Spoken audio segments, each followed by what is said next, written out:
يسعد اوقاتكم متابعينا الكرام، رجعنا لكم من جديد فيديو جديد. فيديو اليوم رح نتعلم فيه طريقة تحضير كيكة لعيد الميلاد بطريقة سهلة وبسيطة وسريعة. أول شي بنحتاج لتحضير كيكة عيد الميلاد 5 بيضات، كاسة ونص سكر، كاسة زيت نباتي، كاسة حليب، معلقة كبيرة بيكنج بودر، ظرفين فانيليا 10 غرامات، بالإضافة ل3 كاسات طحين. أول شي رح نعمله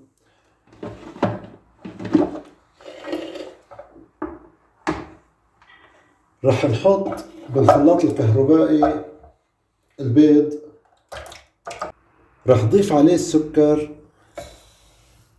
بالإضافة للزيت النباتي بالإضافة لكاسة الحليب.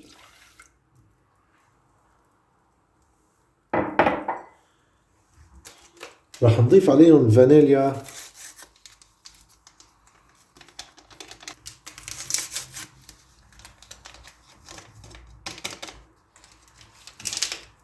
ورح نخفقهم لمدة 5 دقايق بواسطة الخلاط الكهربائي، وفيكم تخفقوها بالمضرب الكهربائي أو بالمضرب اليدوي. وهلأ بعد ما خفقنا المكونات شوفوا كيف صار عنا الخليط. رح نضيف فوق الطحين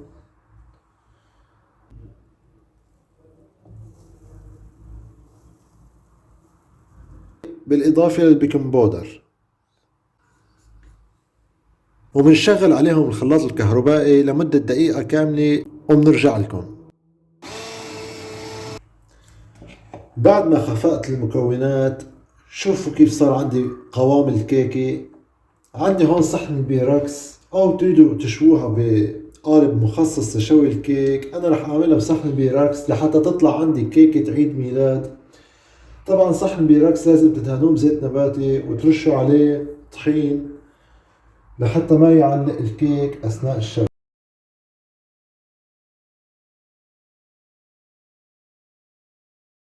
وهلأ بعد ما انتهينا رح ندخلها على الفرن على درجة حرارة 150 درجة مئوية مدة نصف ساعة ونرجع لكم. طبعا في معلومة حابب أقول لكم إياها، هي من أهم أسباب فشل الكيك هي شوية بالفرن على درجة حرارة عالية وبسرعة.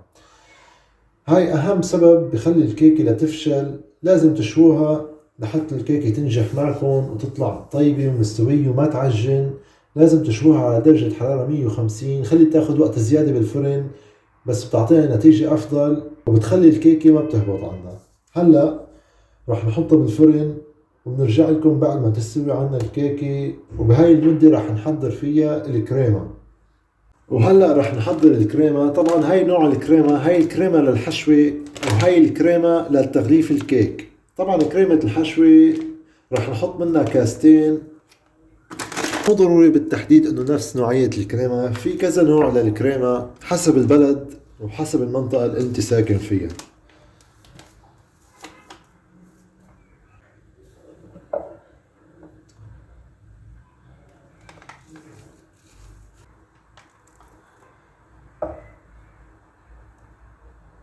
رح نخلط كريمة الحشوة بكريمة الشانتي وتصير عنا مثل كريمة الكيك يلي بحضروها بالسوق.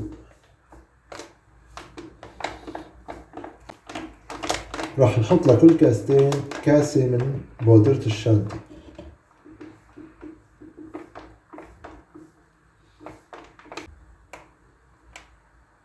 راح نضيف عليهم 4 كاسات من الحليب البارد، أو فيكم تضيفوا عليهم مي باردة حسب المتوفر عندكم وحسب الرغبة. طبعا من الضروري انه يكون بارد لحتى تعطينا قوام الكريمة قوام كويس.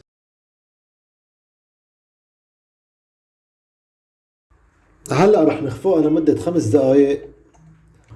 وهلأ بعد ما خفقنا الكريمة شوفوا كيف قوامها صار عنا.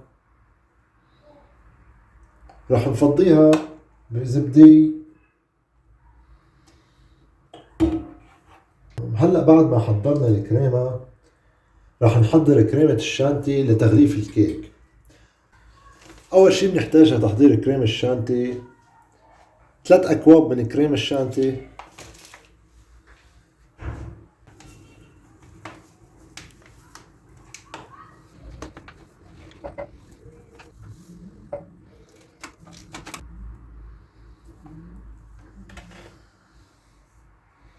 راح نضيف عليهم 4 أكواب من الماء البارد.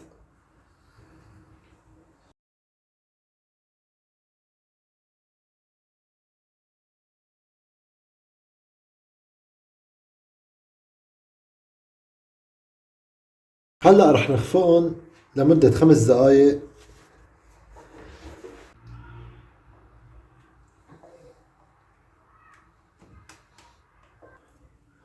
وهلأ بعد ما شوينا الكيكة بالفرن، شوفوا كيف منظرها طلع عنا، هشة وطري واسفنجي.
وهيك بيكون انتهينا من فيديو اليوم. انتظرونا فيديو جديد ووصفة جديدة. شكرا كتير لكم، بأمان الله.